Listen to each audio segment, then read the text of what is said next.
don't just mean sex. It's lovely when people are being physically intimate in that way as well. But I'm talking about intimacy in a much broader sense. And that phenomenon of being present and honest with yourself, another way of saying it is it feels alive. When you're in a moment of intimacy, it feels alive. Now, I often point out moments of intimacy, which I could really say moments of intimacy are what keeps a couple together. Stability and intimacy both. That's one of my big theses that I didn't make up, but tends to make sense to people when I describe it. Couples need both stability and intimacy. Right. Stability in the sense that things don't want to feel shaky. You don't want the anxiety spiking all over the place. Anxiety, by design of evolution, anxiety sucks.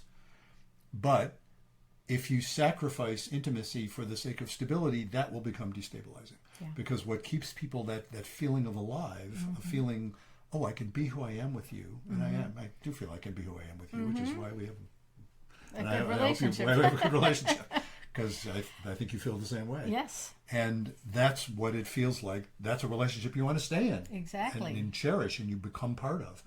And so if you are freaking out, that is very difficult to maintain. And not just freaking out, but if you're afraid to let that side of you show. Absolutely. And you suppress it. Yes. Because you want to keep things stable. That's not good for the relationship either. Exactly. And so you can speak to that. Like what happens? Why might that happen? Why might people suppress that? Because they're afraid that their partner is going to either criticize them, make fun of them, make them feel foolish, put them down, all kinds of things. So, rather than speaking your mind, you just suppress what you want to say or do, and then stew about it to your girlfriends or your family and say, I don't understand why he blah, blah, blah, blah, blah. Yeah, exactly. Right? Yeah. Yeah, and that's the point. And of course, when you sound like you spoke from some experience there. Okay.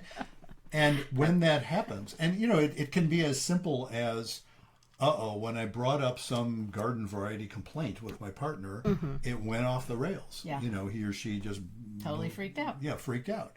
And so, what I like to speak of as the couple itself as a living organism.